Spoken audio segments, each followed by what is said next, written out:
G'day viewers. Hi viewers, how you going? Thank you. Yeah, look, dropping in to say hi, and I was filling in AZ with the latest weirdness from Donald Trump. And now, hang on, because I don't have a TV, right? Because I'm a hipster. No, not really. That's just a joke.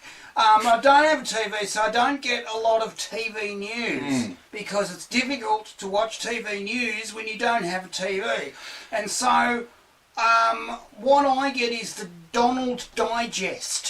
So I'll often come over to Studio Angry's and he'll say, have you caught the latest Trump? And I'll say, I haven't had a Trump for a week. And he goes, well, and he'll tell me the week's Trump. And I'll get all the Trump in a pile, and I go, whoa, there's some good Trump there. You know, you could grow stuff out of that. And then the latest Trump is a bit odd. Yeah, see, and I don't mean weird. I'm not outraged by this. This is like, it's not like, okay, the blatant racism, that's awful. The blatant sexism, that's awful. The just horrible cronyism that he's already started doing, that's awful. But this one was just weird because, slight background, what happened is the CIA have confirmed, according to their analysis, Russia actively interfered with the presidential election specifically to benefit Trump.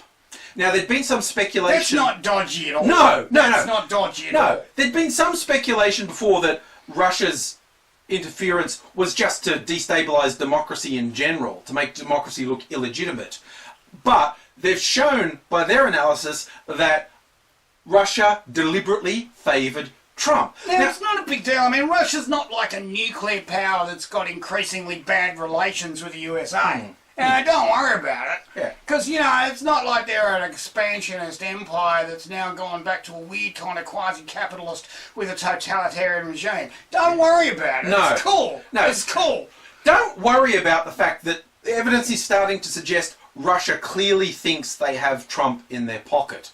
That's not, and for the people who genuinely are saying this is not a big deal, the people who are so blinkered or so driven by ideology, just pause for a second, Just a bit, and consider the reverse of a democratic presidential elect person who won the election by getting the most electoral college votes, lost the popular vote by over 2.5 million votes, and then was shown to have the explicit support of Russia in destabilising the Republican opponent.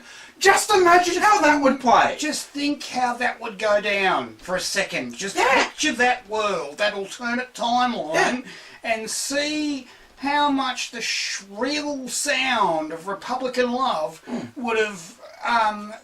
you wouldn't get anything else on the TV.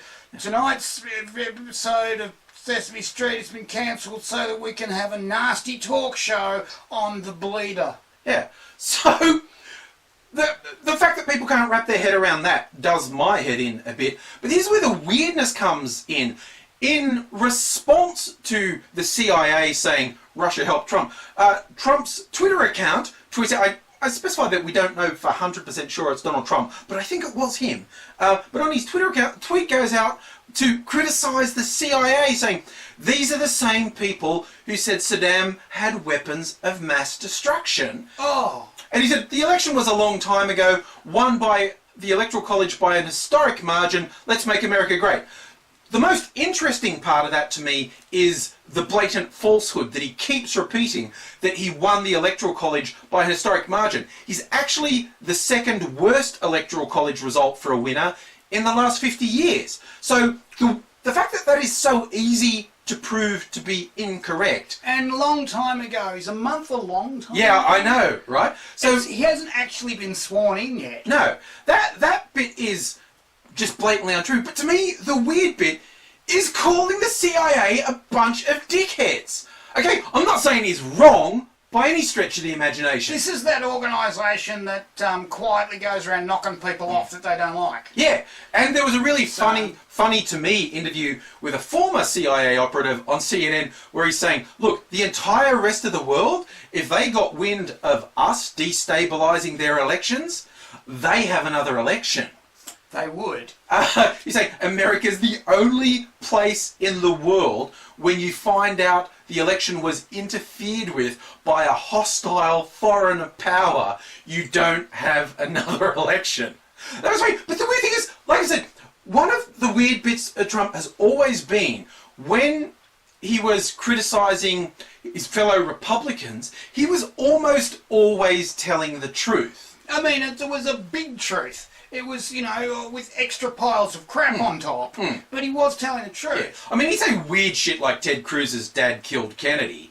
But when he was genuinely disparaging their policy and the things they'd said, broadly he was telling the truth. He lies when he talks about himself, but he was the time telling the truth when he talked about them. Now, talking about the CIA having pushed phony intel about Saddam, it's completely true. We know for a fact that is actually true. But the weird thing is this is an incoming president calling the CIA a bunch of lying pricks. That's just really fucking strange.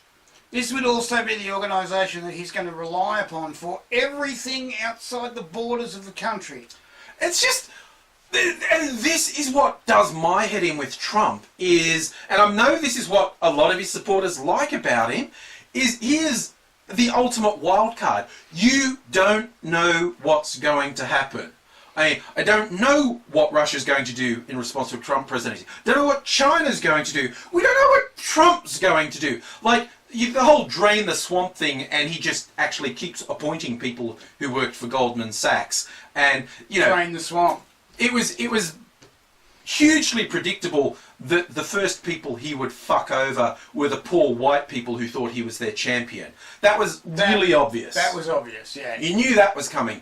But beyond that, it's like, does he mean the things he says? Or is this a con? It's like, if he appears to be stupid, have the emotional intelligence of a 3-year-old who's had too much red cordial, you know, will you underestimate him? Or is that genuinely him, but people behind the scenes are using him as a distraction to push their actual agenda? So we don't know. Eye in the pyramid. Yeah, okay, Illuminati confirmed. Trump is just such a wild card. We don't know. And look, on one level you go, well, at least life's going to be interesting. Yeah, but he has control of the biggest military and nuclear arsenal in the world. That's a real thing. And look, yes, the military can actually refuse his orders if they believe his orders to be illegal. That would be an extremely big thing for them to do, but they could. Yet. No, and there's been some bullshit orders come from the executive over the years. But how? It's just, we don't know. And this is just the ultimate weirdness of everything he's done. To me, this is the most inexplicable. As the incoming president, to basically shit all over the CIA. Like I said, he's telling the truth. But is it the proper truth that he should be telling now? I don't understand. And yes, I could say on the bright side, we are going to have so much material. We are going to have so much material. If the backbone of Google doesn't go down because of a nuclear war, we're going to have a heap of material. Yeah, look, we may be reduced to telling the stories to a small group of people in a cave and spelling them out in charcoal on the cave wall because any technology higher than that has been destroyed. We will teach your kids to read, but I still will be naked and covered in honey. So that's something to look forward to.